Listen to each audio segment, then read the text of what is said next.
तो फ्रेंड्स, सवेरे का नमस्कार। इम्पोर्टेंट वीडियो है खास करके लिए उसके लिए जो लोग शेयर मार्केट के थ्रू कंपनी में पैसा इन्वेस्ट करते हैं। ठीक है, प्रचलन बहुत पुराना है। मोटा मोटी चीज़ बताते हैं, शायद आप नहीं जानते होंगे। ठीक है, ये व्यवस्था का शुरुआती सिस्टम क्या है कि जब किसी देश में किसी बिजनेस को लगाना होता है तो या तो सरकार लगाती है या प्राइवेट कोई आदमी लगाती है। अब एक आदमी के पास उतना पैसा नहीं रहता है, कभी कभी सरकार के पास भी प्रायः पैसा नहीं होता है, तो वो आम लोगों को बोलते हैं कि भाई इसमें भी दीजिए पैसा, हम आपका भी पैसा लगाएंगे। और जितना पैसा का आप उसमें भागीदारी करते हैं उतना का आप मालिक बनते हैं, उसको बोलते हैं शेयर।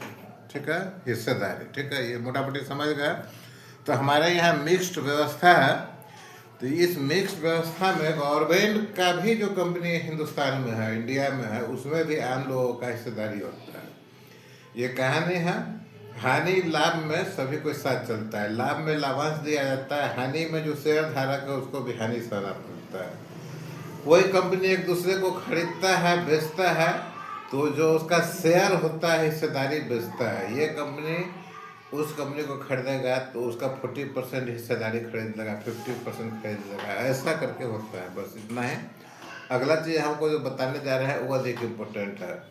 ब्रिटिश इंडिया में इंडिया का जो कैपिटल था कोलकाता हुआ करता था। तो जाहिर है जब कैपिटल कोलकाता है तो जितने भी उद्योगपति थे उस समय के, उनका हेड ऑफिस कोलकाता में ही होगा। ठीक है, 1910 के आसपास कोलकाता में इंडिया का पहला स्टॉक एक्सचेंज खुलता है और दूसरा खुलता है कुछ दिन के बाद बॉम्बे में, बॉम्बे स्टॉक एक्सचेंज। ठीक है, राजधानी कलकत्ता से दिल्ली शिफ्ट होता है। कलकत्ता में जो सरकार आया, कुछ अलग मिजाज का सरकार था, जिसके कारण उद्योगपतियों को रास नहीं आया और धीरे धीरे सभी का बिजनेस, सभी का हेडक्वार्टर दिल्ली, मुंबई, खास करके मुंबई की तरफ शिफ्ट हो गया। ठीक है, तो मुंबई में BSc, Bombay stock exchange Calcutta के बाद दूसरा बना था। ठीक है, कलकत्ता सबसे बड़ा स्टॉक एक्सचेंज था बाय वॉल्यूम। ठीक है, अभी क्या हुआ कि देखिए, नेशनल स्टॉक एक्सचेंज नहीं था, एनएससी नहीं था उस समय इंडिया में। इसके साथ साथ कई और स्टॉक एक्सचेंज खुला जो क्षेत्रीय स्टॉक एक्सचेंज कहलाया। इसकी संख्या करीब करीब 15 थे, इंक्लूडिंग गुजरात, दिल्ली। गुजरात में 2 स्टॉक एक्सचेंज था, दिल्ली, और भी कई शहर, और बिहार में भी खुला। बिहार के स्टॉक एक्सचेंज का नाम था मगध स्टॉक एक्सचेंज, जो कि फाइनली क्लोज हो गया 2025 दिवाली के आसपास क्लोजिंग हो गया उसका। ठीक है, क्लोजिंग होने का ये स्टॉक एक्सचेंज सब इसलिए क्लोज हुआ, कलकत्ता स्टॉक एक्सचेंज पहले कोलैप्स किया। हर्षद मेहता का जो स्कैम हुआ था, उसके बाद इंडिया में एक और स्कैम हुआ, केतन पारेख स्कैम हुआ था। केतन पारेख भी बॉम्बे स्टॉक एक्सचेंज में एक ब्रोकर था। जो स्कैम किया था, वो स्कैम का रूट जो था सो कलकत्ता स्टॉक एक्सचेंज था। ठीक है, इसके बाद वो स्टॉक एक्सचेंज जो है सो धीरे धीरे करते करते अभी हाल फिलहाल जो है सो पूरा बंद हो गया। 15 रीजनल स्टॉक एक्सचेंज था, सभी बंद हो गया। ठीक है, बंद होने का एक कारण भी था कि उस समय जो व्यवस्था थी उसमें नेट इंटरनेट नहीं था। आपको शेयर का खरीद बिक्री करने के लिए उस स्टॉक अपने नियरेस्ट स्टॉक एक्सचेंज में जाकर एक ब्रोकर से बात करना पड़ता था। ब्रोकर आपके लिए शेयर खरीदता था, बेचता था, या ट्रेड लेता था, उधार देता था, इंटरेस्ट लेता था, ये सब होता था। ठीक है, तो नेट आने के बाद वहाँ पर लोग जाना छोड़ दिए और मोबाइल और कंप्यूटर से ही ये सुविधा सबको मिलने लगा। तो धीरे धीरे दोनों तरफ से हुआ, लोग स्टॉक एक्सचेंज में जाना छोड़ दिए और गवर्नमेंट स्टॉक एक्सचेंज को सेंट्रलाइज करना शुरू किए। इसी बीच एंट्री एनएसए का भी हुआ, नेशनल स्टॉक एक्सचेंज का भी हुआ। तो आज के डेट में इंडिया में कहीं भी स्टॉक एक्सचेंज नहीं चल रहा है, बॉम्बे को या मुंबई को छोड़ के, जहाँ पर 2 स्टॉक एक्सचेंज है, बीएससी और एनएसए। और हम लोग मोबाइल के थ्रू डायरेक्ट नहीं करते हैं, हम लोग जो भी ऐप डाउनलोड करते हैं वो सभी ब्रोकरिंग फर्म का होता है। जीरोधा हो, एंजल हो, जो भी हो, एक ब्रोकरिंग फर्म है जो आपके और आप स्टॉक एक्सचेंज के बीच में काम करती है। पहले वो फिजिकल था, अभी आजकल ये डिजिटल हो गया है। तो शायद आपको जो बिहार का स्टॉक एक्सचेंज था उसका नाम नहीं बताया, उसका नाम था मगध स्टॉक एक्सचेंज। ये शायद 1987 में शुरू होकर 1987 में शुरू होकर इस साल दिवाली में हमको लगता है कि इसको क्लोज कर दिया है। ठीक है। इसके अलावा कोलकाता स्टॉक एक्सचेंज जो खुला था, जहाँ तक हम मेमोरी है, 1910 को खुला था। ये 2-3 इम्पोर्टेंट डेट है, याद रखिए। तो उम्मीद है कि जानकारी बहुत अच्छा लगा होगा। और पैसा, कम पैसा में बिजनेस करने का ये एक बहुत बड़ा प्लेटफॉर्म होता है। लेकिन जैसा कि आपको मालूम है, हर तरह का बिजनेस के लिए जानकारी चाहिए, हर तरह का जॉब के लिए भी जानकारी चाहिए। बिना डॉक्टरी पढ़े हुए डॉक्टर नहीं बन सकते, बिना इंजीनियरिंग किए हुए इंजीनियर नहीं बन सकते। सुपरवाइजर बन जाइएगा, इंजीनियर नहीं बनिएगा। वैसे हैं स्टॉक एक्सचेंज के थ्रू बिजनेस करने के लिए भी जानकारी है ना। उसमें जो एनएससी के वेबसाइट पे जाइएगा तो बहुत सारा कोर्सेस है। उसमें कोर्सेस में सर्टिफिकेट भी मिलता है, और सब सर्टिफिकेट वैलिड है, through out the world valid है। तो अगर आप रेगुलर कोर्स नहीं करना चाहते हैं किसी चीज़ का, तो जाके देखिए, उसमें एक से कोर्स सब पढ़ा हुआ है। बहुत कम प्राइसेस पर पढ़ाई होती है, ऑनलाइन होती है, कुछ ऑफलाइन भी है। एग्जामिशन होता है, सर्टिफिकेट देता है। सर्टिफिकेट देने के बाद आपके पास सर्टेन पावर आ जाता है स्टॉक एक्सचेंज में शेयर का ट्रेड करने का, म्यूचुअल फंड ट्रेड करने का, किसी को सलाह देने का। आप अक्सर यूट्यूब में सुनते होंगे, लोग बोलता है कि शेयर या म्यूचुअल फंड के बारे में कि ये जो है सो हमारा एक सलाह नहीं है। आप अगर खरीदना है तो इसके लिए आप खुद जो है रिसर्च कर लीजिए। कुछ ऐसा भी बोलता है कि हमारा सलाह है, इसको खरीद लीजिए। दोनों में अंतर यही है, एक जो होता है उसको स्टॉक एक्सचेंज से लाइसेंस मिला रहता है, दूसरे को नहीं मिला रहता है। अगर लाइसेंस नहीं है तो आप सलाह की नहीं दे सकते हैं, आप अपना फर्म नहीं खोल सकते हैं। स्टॉक म्यूचुअल फंड खरीदने बेचने का भी फर्म होता है, उसके लिए ज़रूरी है कि आपके पास लाइसेंस हो। अलग अलग प्रक्रिया है लाइसेंस का। बिजनेस अच्छा है, आप उसको कर सकते हैं, लेकिन उसमें बहुत पढ़ना पड़ेगा। वैसे ऐसा ही नहीं होने बोला, पढ़ाई लिखाई तो करना ही पड़ेगा, इसका कोई उपाय नहीं है।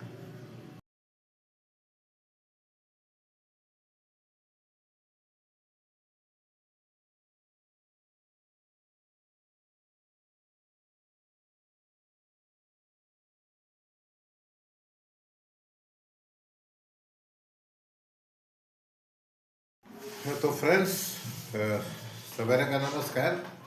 इम्पोर्टेंट वीडियो है खास करके लिए उसके लिए जो लोग शेयर मार्केट के थ्रू कंपनी में पैसा इन्वेस्ट करते हैं। ठीक है। प्रचलन बहुत पुराना है, मोटा मोटी चीज़ बताते हैं, शायद आप नहीं जानते होंगे। ठीक है। ये व्यवस्था का शुरुआत में शुरुआती सिस्टम क्या है कि जब किसी देश में किसी बिजनेस को लगाना होता है तो या तो सरकार लगाती है या प्राइवेट कोई आदमी लगाती है। अब एक आदमी के पास उतना पैसा नहीं रहता है, कभी कभी सरकार के पास भी प्रायः पैसा नहीं होता है, तो वो आम लोगों को बोलते हैं कि भाई इसमें भी दीजिए पैसा, हम आपका भी पैसा लगाएंगे। और जितना पैसा का आप उसमें भागीदारी करते हैं उतना का आप मालिक बनते हैं, उसको बोलते हैं शेयर। ठीक है, हिस्सेदारी। ठीक है, ये मोटा मोटी समझ गए। तो हमारे यहाँ मिक्स्ड व्यवस्था है। तो इस मिक्स्ड व्यवस्था में गवर्नमेंट का भी जो कंपनी हिंदुस्तान में है, इंडिया में है, उसमें भी आम लोगों का हिस्सेदारी होता है। ये कहानी है, हानि लाभ में सभी को साथ चलता है। लाभ में लाभांश दिया जाता है, हानि में जो शेयर धारक है उसको भी हानि सहना पड़ता है। कोई कंपनी एक दूसरे को खरीदता है, बेचता है, तो जो उसका शेयर होता है हिस्सेदारी बेचता है। ये कंपनी उस कंपनी को खरीदेगा तो उसका 40% हिस्सेदारी खरीद लेगा, 50% खरीद लेगा, ऐसा करके होता है। बस इतना है। अगला चीज़ हमको जो बताने जा रहा है वो अधिक इम्पोर्टेंट है। ब्रिटिश इंडिया में, इंडिया का जो कैपिटल था कोलकाता हुआ करता था। तो जाहिर है जब कैपिटल कोलकाता है तो जितने भी उद्योगपति थे उस समय के, उनका हेड ऑफिस कोलकाता में ही होगा। ठीक है। 1910 के आसपास कोलकाता में इंडिया का पहला स्टॉक एक्सचेंज खुलता है, और दूसरा खुलता है कुछ दिन के बाद बॉम्बे में बॉम्बे स्टॉक एक्सचेंज, ठीक है।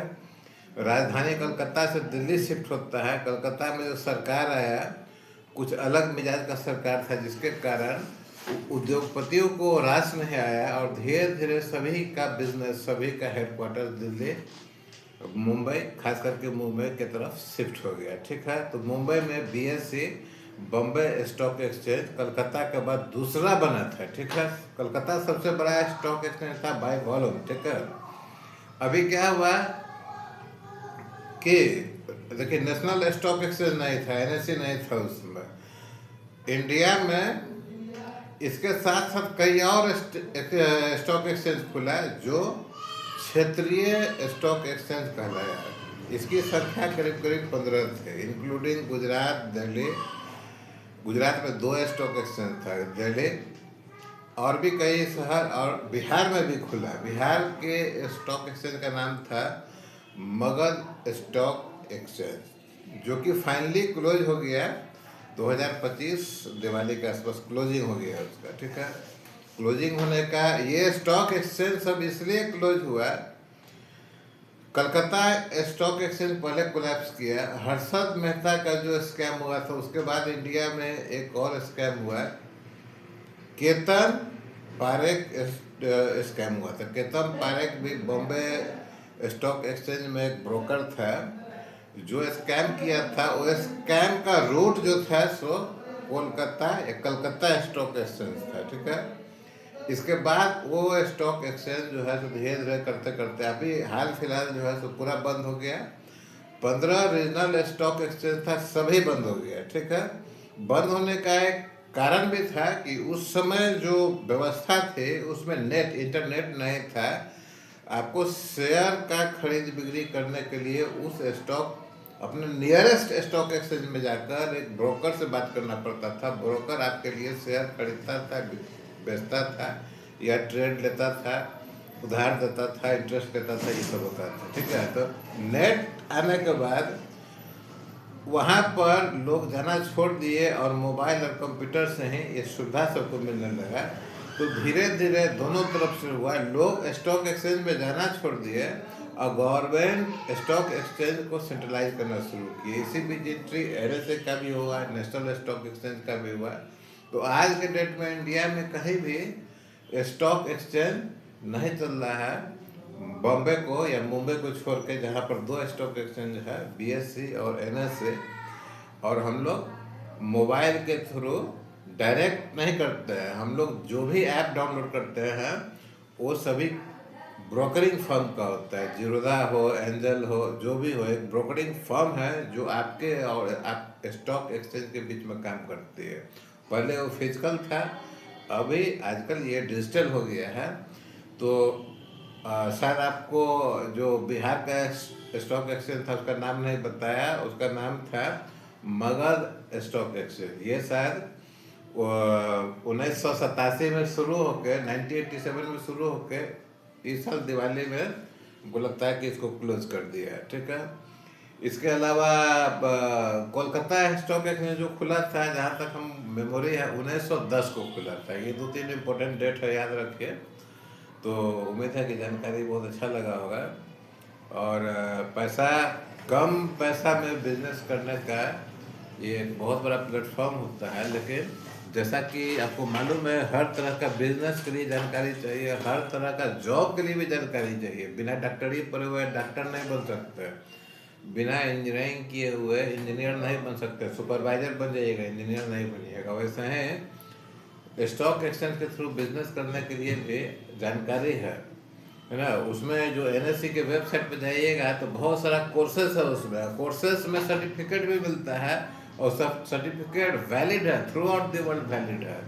तो अगर आप रेगुलर कोर्स नहीं करना चाहते हैं किसी चीज़ का, तो जाके देखिए, उसमें एक से कोर्स सब पढ़ा हुआ है। बहुत कम प्राइसेस पर पढ़ाई होती है, ऑनलाइन होती है, कुछ ऑफलाइन भी है। एग्जामिशन होता है, सर्टिफिकेट देता है। सर्टिफिकेट देने के बाद आपके पास सर्टेन पावर आ जाता है स्टॉक एक्सचेंज में शेयर का ट्रेड करने का, म्यूचुअल फंड ट्रेड करने का, किसी को सलाह देने का। आप अक्सर यूट्यूब में सुनते होंगे, लोग बोलता है कि शेयर या म्यूचुअल फंड के बारे में कि ये जो है सो हमारा एक सलाह नहीं है। आप अगर खरीदना है तो इसके लिए आप खुद जो है रिसर्च कर लीजिए। कुछ ऐसा भी बोलता है कि हमारा सलाह है इसको खरीद लीजिए, दोनों में अंतर यही है। एक जो होता है उसको स्टॉक एक्सचेंज से लाइसेंस मिला रहता है, दूसरे को नहीं मिला रहता है। अगर लाइसेंस नहीं है तो आप सलाह की नहीं दे सकते हैं, आप अपना फर्म नहीं खोल सकते हैं। स्टॉक म्यूचुअल फंड खरीदने बेचने का भी फर्म होता है, उसके लिए ज़रूरी है कि आपके पास लाइसेंस हो। अलग अलग प्रक्रिया है लाइसेंस का। बिजनेस अच्छा है, आप उसको कर सकते हैं, लेकिन उसमें बहुत पढ़ना पड़ेगा। वैसे ऐसा ही नहीं होने बोला, पढ़ाई लिखाई तो करना ही पड़ेगा, इसका कोई उपाय नहीं है।